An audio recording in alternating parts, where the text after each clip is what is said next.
Alright guys, welcome back to the channel. So, I am working on the Bearcat project. This has been sitting for a couple of months without me having touched it. So, I left off just chasing air leaks and thought it was valves and changed the valves, wasn't the valves, and changed lines and just tons of stuff. The air leaks just seem to get worse. So, I chased a bunch of stuff. I'm not sure if I covered this before, but I also changed out a bunch of servos, flaps, elevator, rudder, throttle. I changed out one or two others as well. But anyways, so I got the airplane is flyable minus the landing gear, and the carburetor leaks. So I got a rebuild kit on order for the carburetor. So that should be here this week. But anyways, I'm back on the project now and decided to really tear into the gear and figure out what's going on. So the airplane is essentially flyable once I get the air system figured out. So as it turns out, I've been doing some tests and isolating individual parts of landing gear because it was just leaking terrible and the gear wouldn't always work. But anyways, so because of the complexity of this gear, it's got some interesting features. One of them is the lock. So this lock right here is what actually locks the gear down. So what causes this to lock is a little tiny valve. Looks like this. I've removed it. You see this one is still installed on the end there. So basically what happens is, you see this little, it's like a little button. So when the gear, see if I can do this one-handed. Probably not. When the gear extend, hang on. When the gear extend, what happens is, in order to make that cylinder actuate without having like an extra valve to actuate it, when the gear come out and the rod or the cylinder pushes out to lock the gear, it actuates that little button, and that's a valve inside, and then that in turn actuates the lock. So now they're locked down. They can't go anywhere. So anyways, what was happening was this valve was sealing one way but not the other way. So you would go to put the gear down and it would just literally just piss the air straight out of there and the gear wouldn't move, and it was a mess. So it would hold in the up position but not in the down position. And so anyways, I tested all the individual cylinders. Most of them hold fairly well. They all leak a little bit, but nothing that I would consider bad. Like you could fly with it that way. These are old cylinders. I mean, new O-rings would fix all that, but I don't even know if I can take apart these cylinders. So they kind of are what they are. But anyways, so what I'm doing now, I actually found a place that I can order these, which is crazy because I think these things are super old. Like these landing gear are probably 20-30 years old. Anyways, I found this company still makes Clippard, I think is the name of it. Clippard is the one who makes the cylinders for this whole retract system.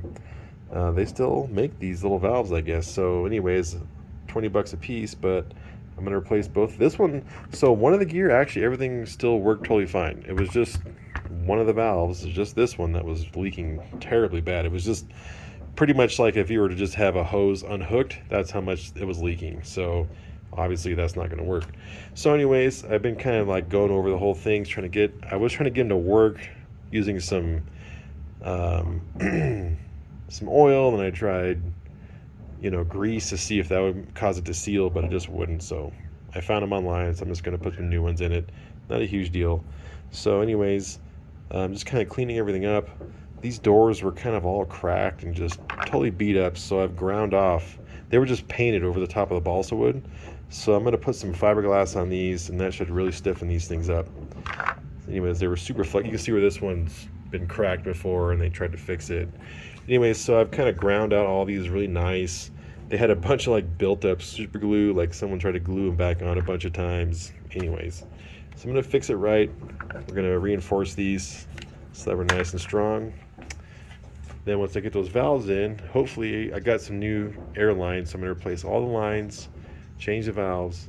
Hopefully the gear will be at least hold air well enough to where I can fly it. So then once I get the carburetor rebuilt, hopefully this week I'll have all these parts in. So I'm hoping next Saturday I can fly this thing. Obviously this airplane is not like super pristine. You can see the wheel wells. There's been some repairs and stuff. It's pretty ugly in there. I'm gonna go in, I'm gonna fix all this stuff. This is a nice enough model that I want to make it really nice. Not like professional, like ridiculous Peter Goldsmith level nice, but nicer than its current situation. I'm making a new canopy. I'm working on a plug for a new canopy, so I'm working on that. This one's not bad, but it's all yellow, and that's not cool, so the shape's not spectacular either. It's not too far off, but anyways, the paint job's not great. There's a bunch of dings and dents in it, and it's also metallic blue, which is not the right color. But anyways, I also want to convert this to a quarter 32 or quarter 28. I forget what it is. It might be a quarter 32 spark plug, so the real small ones. This is like a massive, like automotive style spark plug. It's huge. So I think if I can convert to this smaller style plug, then I can have pretty much a hidden spark plug wire, which would be nice. I'll worry about that stuff later. I would like to make a more accurate radial for this thing. This is okay, it works, but it's kind of hokey. Anyways, lots of little stuff to be fixed in this thing, but that's all down the road after I fly it and make sure it's something I want to put a bunch of work into.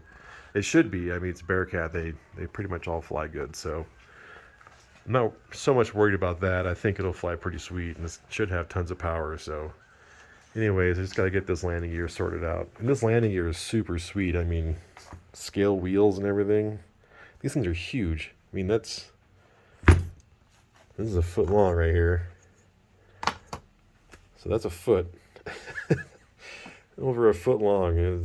The struts are about a foot long, I guess. Yeah, the struts are almost exactly a foot long. So anyways, pretty crazy. Super cool. Scale wheels are skinny just like the real ones. They weigh a ton though. These are like solid rubber.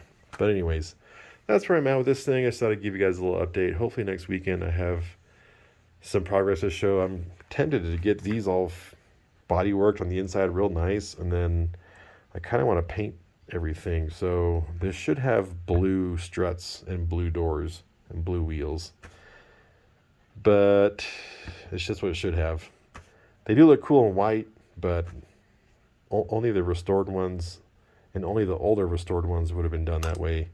All the newer stuff that's more accurate is all done the way it's supposed to be, which is all blue, which is sort of unfortunate because it kind of hides a lot of this detail. So maybe I'll leave it white. I don't know. But anyways, that's where we're at. And hopefully next week I'll have another video for you guys updating you on the progress of this thing. But hope you guys enjoyed a little quick video on the Bearcat, and we'll see you in the next one.